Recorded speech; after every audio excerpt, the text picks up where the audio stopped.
वो भी हमें अजीज थे और हम भी उन्हें पसंद। फिर जाने क्या बात हुई कि ये मोहब्बत ही नहीं रही। दोस्तों, आजकल मोहब्बत, नफरत, धोखा, वफा और इस तरीके की तमाम सारी घटनाएं जो हैं हमारे समाज में बहुत तेजी से फैल रही हैं। आज का एक ऐसा ताज़ा मामला आपको सुनाने वाले हैं जहाँ पर मोहब्बत में ही रिश्तों का खून हो जाता है और उसके बाद एक ऐसी वारदात को अंजाम दिया जाता है जो कि न्यूज़ बन जाती है। दरअसल आज का ताज़ा मामला उत्तर प्रदेश की राजधानी लखनऊ से निकल कर सामने आया है। इसी लखनऊ जिला के अंतर्गत एक थाना लगता है बीकनगंज, और इसी बीकनगंज थाना के अंतर्गत एक इलाका है, नाम है बाबूपुरवा। दोस्तों, हुआ यूं कि इसी बाबूपुरवा के किराए के मकान में एक कपल रहा करता था। करीब 2-3 साल पहले ये लोग इस घर में किराए के मकान में आकर रहने लगे थे। ये लोग रहने वाले कहीं और के थे। इन लोगों की भी एक लव मैरिज हुई थी और लव मैरिज करने के बाद 2-3 साल पहले ये लोग काम कारोबार की तलाश में 2-3 साल पहले यहीं पर इसी बाबूपुरवा की किराए के मकान में रहना शुरू कर देते हैं। इसके बाद पति काम के सिलसिले में बाहर जाता है तो अपनी पत्नी से ये कहता है कि ठीक है, मैं काम के सिलसिले में बाहर जा रहा हूँ, शुक्रवार को लौटूंगा, तुम अपना ख्याल रखना। पत्नी भी उसे विदा कर देती है। दोनों लोग एक दूसरे से मिलकर चले जाते हैं।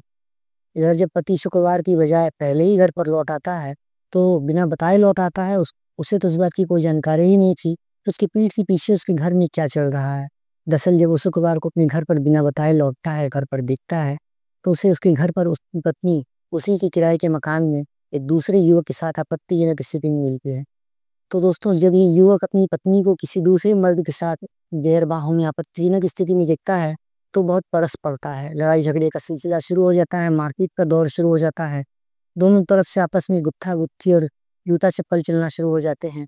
बस इसी के बाद जो मारपीट होती है वो एक हिंसक वारदात को रूप ले लेती है और पति युवक को बुरी तरीके से पीट देता है। उसी की प्रेमिका के सामने, यानी कि अपनी पत्नी के सामने, उस युवक की बहुत ही बुरी तरीके से पिटाई करता है।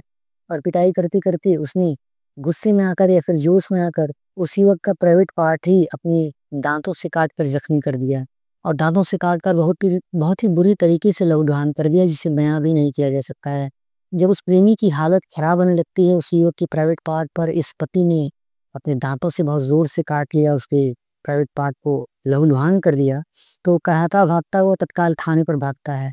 अब थाने पर भागता है तो तत्काल पुलिस भी हरकत में आती है। मौके पर कार्रवाई करते है। सबसे पहले तो उस युवक को चिकित्सालय भेजा जाता है। वहाँ पर उसका प्राथमिक उपचार चल रहा है।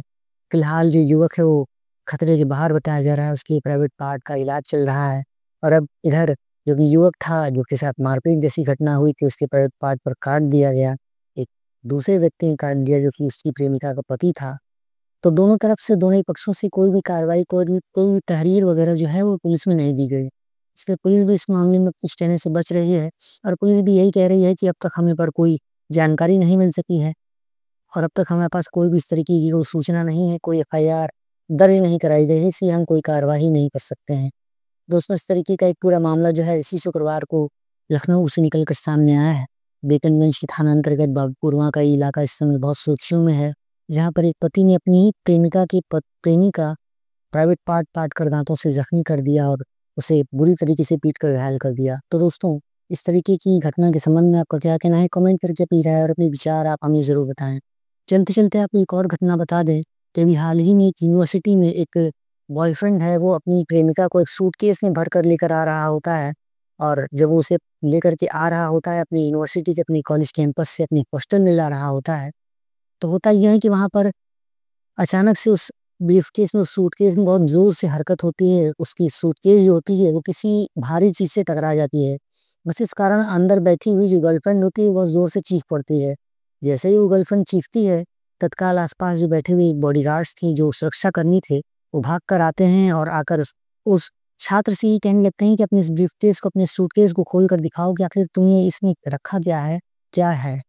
तो वो जो लड़का होता है, वो जो छात्र होता है, वो बार-बार दिखाने से मना करता है। बार-बार वो यही कहता है कि इसमें मेरी रोज़मर्रा की चीज़ें हैं, मैं इसे खोल कर नहीं दिखा सकता। लेकिन फिर भी जब सुरक्षाकर्मी दबाव डालते हैं और कुछ लोग और भी इकट्ठा हो जाते हैं, हॉस्टल के कुछ लोग और सामने आ जाते हैं, तो मजबूरी में उस छात्र को उस ब्रीफकेस खोलना पड़ता है। सूटकेस को खोलते ही तत्काल जब देखा जाता है तो उसमें एक लड़की होती है, जो कि उसकी प्रेमिका बताई जा रही है। और इस छात्र ने ये सोचा था कि अपनी प्रेमिका को अपने हॉस्टल रूम में लेकर आएँगे, उसके साथ वहाँ पर अय्याशी करेंगे, मज़े-मस्ती करेंगे।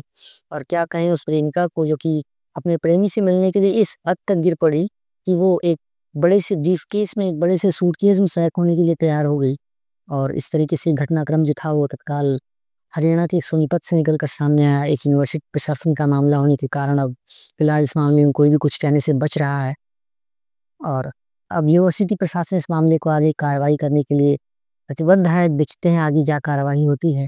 फिलहाल अभी छात्र और छात्राओं के प्रति कुछ कहा नहीं गया है, कोई कार्रवाई नहीं हो सकी है। तो दोस्तों, इस तरीके का ताज़ा मामला जो है हरियाणा से निकलकर सामने आया है और अभी तत्काल का जो मामला है वो उत्तर प्रदेश के राजधानी लखनऊ से निकलकर सामने आया, जिसे मैंने आपसे सुनाया। तो दोस्तों, इन घटनाओं के संबंध में आपका क्या कहना है? कमेंट करके अपनी राय और अपने विचार आप हमें ज़रूर बताएं। और अगर आपको आज की सच्ची घटना ये वीडियो पसंद आई है तो इस वीडियो को एक लाइक कर दें, चैनल सच्ची घटना को सब्सक्राइब करें, वीडियो को ज़्यादा से ज़्यादा शेयर करें और कमेंट बॉक्स में अपनी राय और अपनी कीमती विचार आप हमें ज़रूर बताएं। एक नई वीडियो लेकर एक नई सच्ची घटना के साथ हम अनुराग आपसे फिर मिलते हैं।